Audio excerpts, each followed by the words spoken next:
Hello everyone, this is रजत अग्रवाल। आज हम start करने जा रहे हैं chapter 1 for the GST inter, मतलब सीए इंटर के लिए और सीएमए वालों के लिए।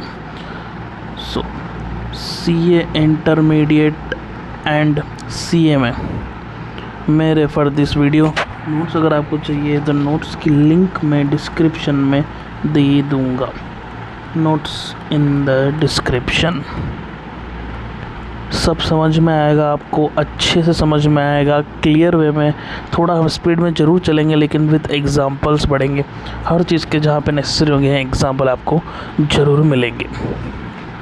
ओके, मई 23 वालों के लिए रात की खबर ये है कि उनके एग्ज़ाम ख़त्म हो चुके हैं और नवंबर 23 के लिए रात की खबर ये है कि मेरा बैच चालू हो चुका है। So buck up guys and let's start with the GST. Okay, what do you mean by GST? GST नाम सुन लिया, जीएसटी का मतलब क्या हो गया सर? जीएसटी का मतलब तो बताओ। चलो, जीएसटी का मतलब होता है goods and service tax. Goods and service tax. तो सर टैक्स का मतलब क्या? टैक्स का मतलब ऐसा कोई भी बर्डन ऑफ पेमेंट, हमको पेमेंट करना है, इम्पोज्ड बाय, किसने इम्पोज किया? गवर्नमेंट या कोई भी लेजिस्लेटिव अथॉरिटी। गवर्नमेंट और लेजिस्लेटिव अथॉरिटी, उन्होंने ये पेमेंट थोपा है। किस पे थोपा है? पेमेंट बर्डन किस पे थोपा है? इंडिविजुअल्स पर, आम जनता पर, या फिर बड़े बड़े प्रॉपर्टी ओनर पर। ठीक है, तो ये हो गया आपका टैक्स। सिंपल लैंग्वेज में बोलूँ तो टैक्स जो है वो आपका nothing but money that people have to pay the government which is use to provide public services. ये जो भी पैसा वहाँ से इकट्ठा करती है गवर्नमेंट, क्या करती है? पब्लिक सर्विसेज को, पब्लिक को सर्विस देने में यूटिलाइज करती है। ठीक है, ये टैक्स में आपको इतना ही पढ़ना है फिलहाल। अब हम आगे चलेंगे। ये इंपॉर्टेंट चीज़ रहेगा जीएसटी इंटरमीडिएट और सीए इंटरमीडिएट वालों के लिए। कभी भी जहाँ पे भी डिफरेंस की टेबल आएगी वो टेबल समझ लेना इंपॉर्टेंट रहेगी। कुछ डिफरेंसेस को आप एक बार के लिए गो आउट भी कर सकते हो, लुक आउट भी कर सकते हो और गो थ्रू भी कर सकते हो, केवल रीड ओनली भी रख सकते हो। लेकिन कुछ डिफरेंसेस ऐसे होंगे जिसके आने के चांसेस एग्ज़ाम ओरिएंटेड रहेंगे, आने के चांसेस एग्ज़ाम में बहुत बढ़ जाएंगे। So let's start with the direct tax versus indirect tax. Direct tax में क्या होता है और इनडायरेक्ट टैक्स में क्या होता है? डायरेक्ट टैक्स के बाद तो सबसे पहले हम बेसिस देखते हैं incidence of tax. Incidence of tax मतलब कौन भरता है, इसको भरने की जिम्मेदारी किस पे आती है और कब दिया जाता है और किस तरह से दिया जाता है, मतलब उसका जो भार है वो कौन उठाता है। डायरेक्ट टैक्स की बात करूँ मैं, डायरेक्ट टैक्स की अगर मैं बात करूँ तो जो person paying the tax to the government directly bears the incidence of tax. मतलब इंसिडेंस ऑफ टैक्स किस पे आया, यानी टाइम कब आया इंसिडेंस ऑफ टैक्स आया, किस पे आया? जो डायरेक्टली पेस्ट टैक्स उसी पे आया, क्योंकि उसी को भरना है, लेकिन डायरेक्ट टैक्स में ऐसा नहीं है। डायरेक्ट टैक्स में person paying the tax to government collects the same from the end consumer, so instead of tax shifted to another person. जबकि यहाँ पे क्या था? डायरेक्टली बियर्स द पर्सन, यानी एसएससी पे करता है। तो मैं सीधी भाषा में बोल दूँ आपको कि यहाँ पे जो टैक्स का बर्डन लेता है वो सीधा एसएससी लेता है, जबकि यहाँ पर एंड कंज्यूमर लेता है, चाहे कितनी भी बड़ी चेन से आए, है ना। चेन का मतलब है, देखो इसमें क्या हुआ, सबसे पहले मैन्युफैक्चरर ने बनाया, देन होलसेलर को बेचा एंड देन रिटेलर को गया एंड कंज्यूमर। ठीक है, एंड कंज्यूमर पे टैक्स का भार बढ़ा तो आंसू निकल आए उसकी आंखों से, हंसता हुआ चलता मुरझा गया। ये हमारा एंड कंज्यूमर। ठीक है सर, एंड कंज्यूमर पे भार कैसे आया? चलो मैं आपको बता देता हूँ। हुआ क्या, मैन्युफैक्चरर ने बनाया 100 रुपये का आइटम, एग्ज़ाम्पल 100 रुपये का आइटम मैन्युफैक्चरर ने बनाया, उन्होंने होलसेलर को दे दिया। होलसेलर को अगर आइटम दिया उन्होंने तो वो कितने में पड़ा होगा? थोड़ा मार्जिन जोड़ के दिया होगा, 100 प्लस 20 रुपीज़ मान लो फॉर एग्ज़ाम्पल, 120 पे पड़ा होगा। 120 पे पड़ा होगा तो इन्होंने जीएसटी लगा के दिया होगा, इन्होंने जीएसटी लगा के दिया होगा। वो जो जीएसटी इन्होंने लगाया होगा मैन्युफैक्चरर ने होलसेलर पे, वो जीएसटी कलेक्ट किया होगा। होलसेलर ने जो जीएसटी दिया होगा उसकी इनपुट ली होगी, उसकी इनपुट ली होगी, फिर इसने वापस जीएसटी लगाया, होलसेलर ने वापस जीएसटी लगा के रिटेलर को दिया होगा। वही जो टैक्स होलसेलर ने लगाया उसकी इनपुट रिटेलर ने ली होगी, फिर रिटेलर ने इनपुट ले ली होगी, रिटेलर ने वापस टैक्स जीएसटी लगाया होगा, और उसकी इनपुट एंड कंज्यूमर नहीं लेगा, क्योंकि वो तो एंड कंज्यूमर है, एट द एंड उसी को टैक्स भरना है। एंड कंज्यूमर मतलब जो सबसे लास्ट में कंज्यूम कर रहा है वो हमारा एंड कंज्यूमर हो जाएगा, वो हमारा एंड कंज्यूमर हो जाएगा। क्लियर है क्या? Is that clear?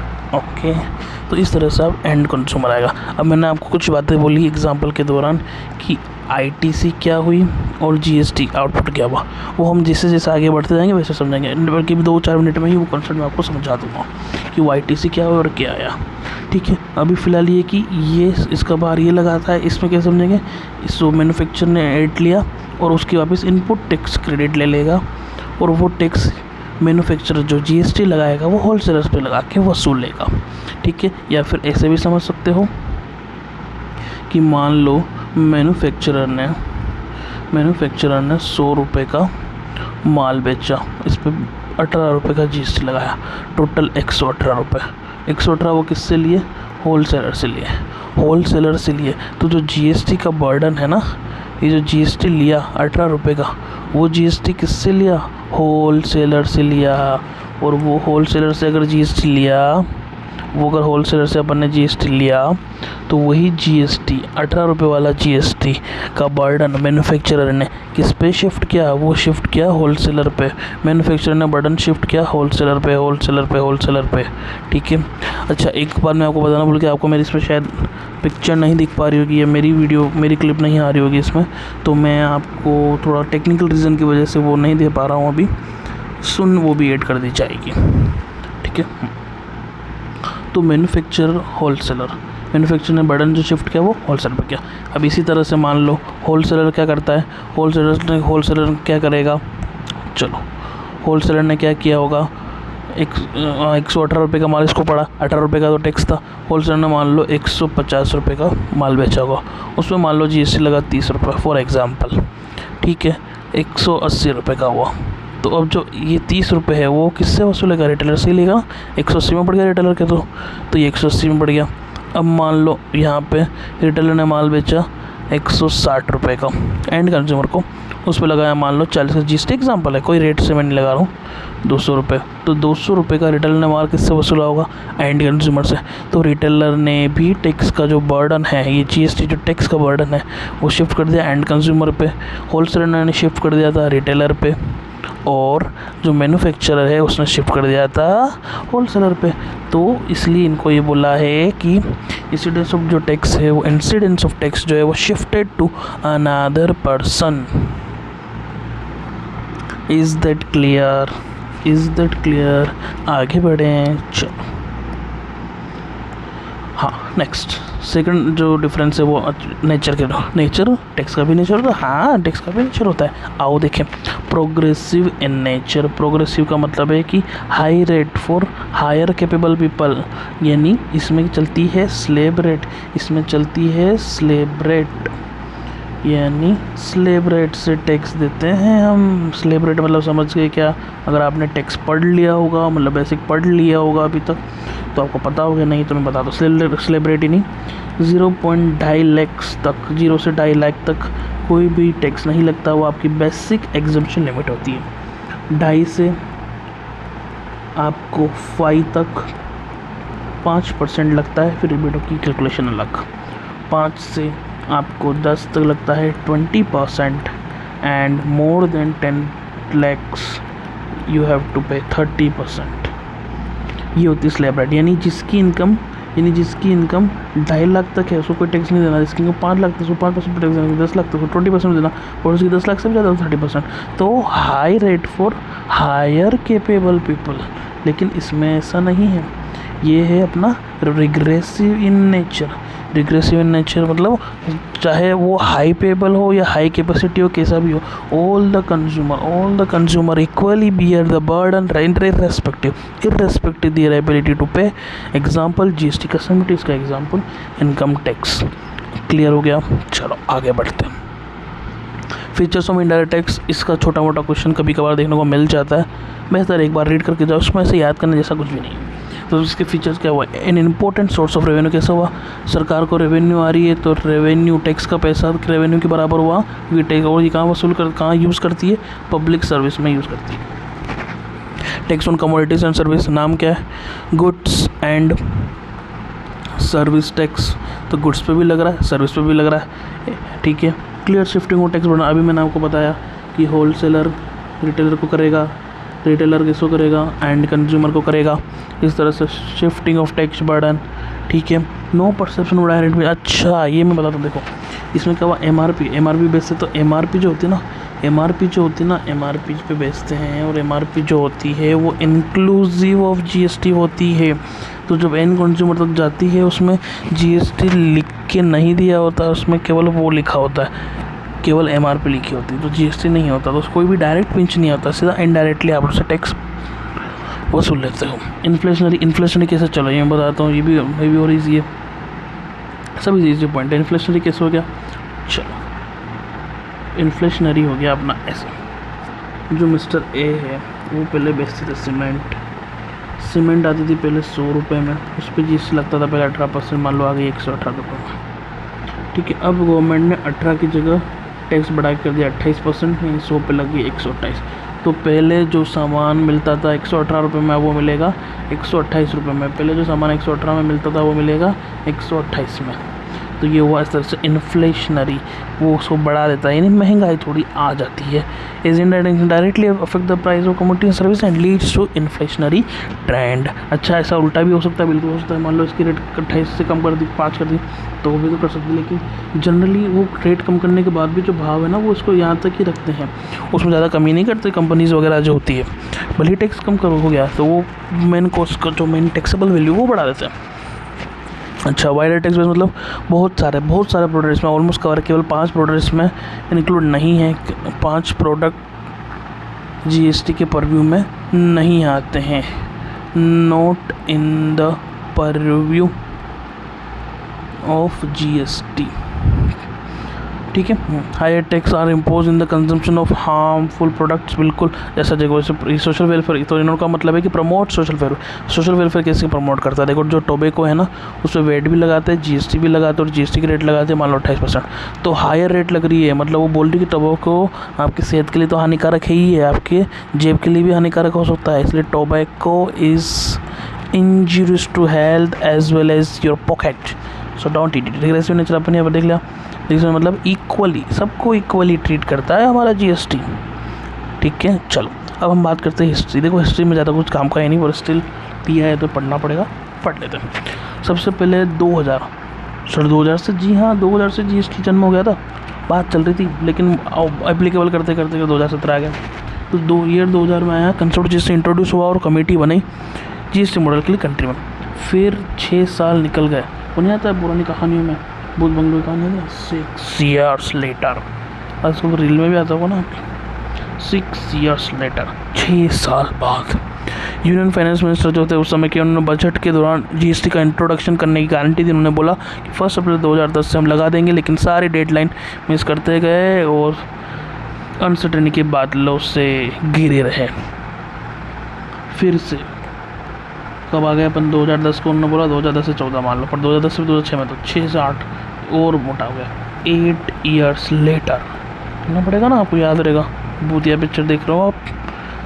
चलो ईयर 2014 द कॉन्स्टिट्यूशन 122 यानी 122nd amendment bill was introduce इन लोकसभा में बिल इंट्रोड्यूस हुआ, अभी भी इंट्रोड्यूस हुआ है, ठीक है, 2014 में। 2016 अगस्त में आया कॉन्स्टिट्यूशन 101, यानी लॉट्स ऑफ अमेंडमेंट आते गए, उसको सही करते करते 101 यानी 101st amendment 101st amendment act was enacted हो गया। सितंबर में आए, फर्स्ट जीएसटी काउंसिल मीटिंग हो गई, मार्च 2017 में काउंसिल ने रिकमेंड कर दिया क्या, CGST, SGST, IGST, UTGST communist bill, C मतलब सेंट्रल, S मतलब स्टेट, I इंटीग्रेटेड, UT मतलब यूनियन टेरिटरी और कंपेंसेशन सेस बिल। ठीक है, ये इन्होंने क्या बोलते हैं रिकमेंड किया, किसने, GST काउंसिल ने। फिर अपन मार्च के बाद आ गए अप्रैल पे। अप्रैल में क्या हुआ, CGST, IGST कंपेंसेशन बिल सारे ही एक्ट पास कर दिए गए। मई में आ गए। मई में क्या हुआ, GST काउंसिल ने रिकमेंड किया, सारे रूल्स हमको रिकमेंड किए गए। 30 जून, ये 3 डेट याद रखना। 30 जून को क्या हुआ, सारे स्टेट ने एक्सेप्ट कर लिया कि हम अगले दिन से लगा देंगे, लेकिन हमारा सबसे प्यारा जम्मू कश्मीर वो अलग ही चलता है ना, तो उन्होंने पास नहीं किया। 1 जुलाई को GST लॉन्च हो गया, लॉन्चिंग GST GST की लॉन्चिंग हो गई। और 8 जुलाई को GST law was extended to the Jammu and Kashmir. तो आप बहुत सारे लॉ में ये पढ़ते आएंगे कि this law is applicable to whole of India except Jammu and Kashmir. नहीं, ऐसा नहीं है। अब GST में ऐसा नहीं है, एक्सेप्ट जम्मू एंड कश्मीर को हट चुका है, और ये law was extended to Jammu and Kashmir 8 जुलाई को भी हो चुका था।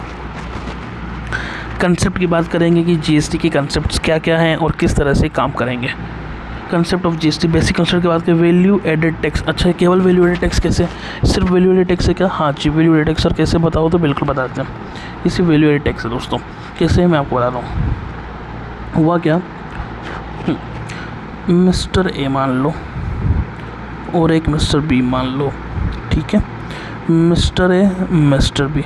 मिस्टर बी ने एक कोई भी गुड्स लिया, ठीक है, गुड्स, ये गुड्स बना दूँ क्या मैं आपके लिए? गुड्स बना देता हूँ। ये थोड़ा अजीब सा गुड्स है, पर समझ लो। इस गुड्स की वैल्यू करी, इन्होंने बनाई आइसक्रीम, इनको दे दी मिस्टर बी को, इन्होंने बना दिया आइसक्रीम का कौन, ऐसा कौन। हुआ क्या, 10 रुपये की आइसक्रीम लगी, इस पर GST लगाया मान लो 2 रुपये का। एग्जाम्पल, अभी कोई रेट मैंने आपको इंट्रोड्यूस नहीं करी है, इसलिए मैं आपको ऐसे ही एग्जाम्पल लेके चल रहा हूँ। 10 + 2 12 रुपये का हो गया, 2 रुपये का GST इन्होंने इससे ले लिया मिस्टर बी से। अब इनको पड़ा 12 रुपये, उसमें से 10 + 2 का GST हुआ, ठीक है। अभी क्या हुआ, इनकी इनपुट लेंगे। इनपुट क्या कॉन्सेप्ट मैं आपको बताऊँगा ना आगे आने वाले चैप्टर में। अभी एक बार के लिए सिर्फ मान लो आप, ठीक है। तो इनको पड़ा 10 रुपये मोटा मोटा, 2 का टैक्स, तो ये 2 का टैक्स अलग कर दिया। अब इन्होंने क्या 2 रुपये, इन्होंने क्या 5 रुपये का कौन ऐड कर दिया, ठीक है। यानी सॉफ्ट जो होते हैं नीचे की 15 रुपये इनका पड़ा। अब GST जो लगेगा इस पर 20% लगा, तो इस पर 3 रुपये लग जाएगा 15 का। तो GST कितना पेड हुआ, इसकी तो इनको इनपुट मिल जाएगी, इनकी क्रेडिट मिल जाएगी, ठीक है। आपको डिटेल में कॉन्सेप्ट के जरूर बारे में पढ़ेंगे हम, इनपुट के बारे में ज़रूर पढ़ेंगे हम, वो आगे आने वाले चैप्टर्स में, ठीक है। तो 10 + 2 इनपुट, तो 2 का इनपुट लिया है ना, 2 का इनपुट लिया, और वो 3 जो है ना वो टैक्स दिया। तो जो टैक्स का डिफरेंस हुआ वो 1 रुपये पे हुआ। तो जो 5 रुपये की जो वैल्यू एड हुई ना, सिर्फ उसी पे 1 रुपये का टैक्स आया। समझ में आई? तो उसको बोलते हैं हम value added tax. Okay, now next, GST offers comprehensive and continuous chain of tax credit. अच्छा चलो, अब ये समझाने के लिए मेरे को आपको वो एग्जांपल लेना ही पड़ेगा। चलो, अच्छा, continuous chain of tax credit कैसे हुई? कंटिन्यूस चेन, वही मैन्युफैक्चरर वाली लाइन केस देता हूँ मैं आपके लिए। मैन्युफैक्चरर हमारा होलसेलर को बेचेगा, होलसेलर हमारा रिटेलर को बेचेगा, रिटेलर हमारा एंड कंज्यूमर को बेचेगा, ठीक है दोस्तों। अब होगा क्या, मैन्युफैक्चरर ने 100 रुपये वैल्यू, 100 रुपये वैल्यू हुई 100 रुपये। चलो मैं आपके लिए एक नया पेज ले लेता हूँ, एक पेज ही ऐड कर देता हूँ ना, ताकि आपको थोड़ा समझने में इजी रहेगा। यहाँ कर देता हूँ, ये हमारा मैन्युफैक्चरर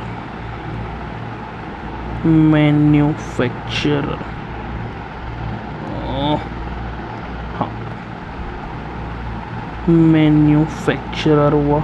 मैन्युफैक्चरर हमारा गया होलसेलर पे, होलसेलर का माल गया रिटेलर पे,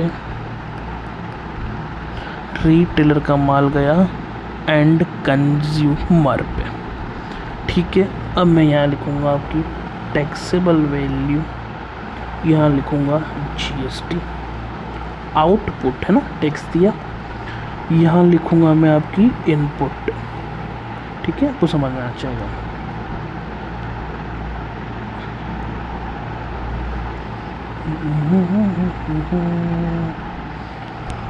हाँ ओके, इज दैट क्लियर। चलो आ जाओ। हुआ क्या, मैन्युफैक्चरर ने 100 रुपये का माल बनाया, उस पर एग्जाम्पल ले रहे हैं 20 रुपये का GST लगाया, ठीक है। वो होलसेलर को माल बेचा। होलसेलर क्या करेगा, इनपुट लेगा होलसेलर इनपुट लेगा 20 रुपये की जो उसने टैक्स दिया है ना, और होलसेलर जो है अपना मार्जिन ऐड करेगा, वैल्यू एडेड होगा, है ना। तो होलसेलर ने मान लो 120 रुपये किया, एग्जाम्पल लेके चल रहा हूँ, कोई भी रेट का परसेंटेज मत निकालिएगा अभी, ठीक है। इसने मान लो 25 रुपये का टैक्स दिया, ठीक है। 20 रुपये का टैक्स कौन देगा, होलसेलर 20 रुपये के इनपुट लेगा। ये 25 रुपये का टैक्स कौन देगा, रिटेलर से माल वसूलेगा ना, 120 प्लस 25 रुपये लेगा वो, तो रिटेलर इस चीज़ की इनपुट ले लेगा, 25 रुपये इनपुट ले ली। अब रिटेलर क्या करेगा, माल बेच रहा है मान लो 150 रुपये पे, उस पर टैक्स लगा रहा है मान लो 40 रुपये, और उसके बाद 40 रुपये किससे लेगा, एंड कंज्यूमर पे।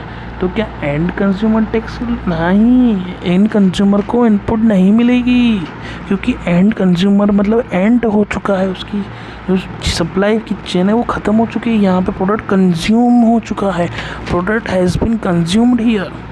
सो अब इन्होंने क्या बोला, continuous chain of tax credit. आओ देखो, इसकी इनपुट होलसेलर ने जो टैक्स लगाया, उन्होंने इसकी इनपुट ले ली, फिर इसने इसको माल बेचा, 25 रुपये का टैक्स लगा रिटेलर ने, तो रिटेलर ने 25 रुपये की इनपुट ली, रिटेलर ने माल बेचा, यहाँ पे इनपुट नहीं मिली क्योंकि तो एंड कंज्यूमर हो गया, ये एंड कंज्यूमर हो गया, यानी इसको कंजम्पशन बेस्ड टैक्स भी बोलते हैं, कंजम्पशन बेस्ड टैक्स भी बोलते हैं, या फिर डेस्टिनेशन बेस्ड टैक्स भी आप कह सकते हो।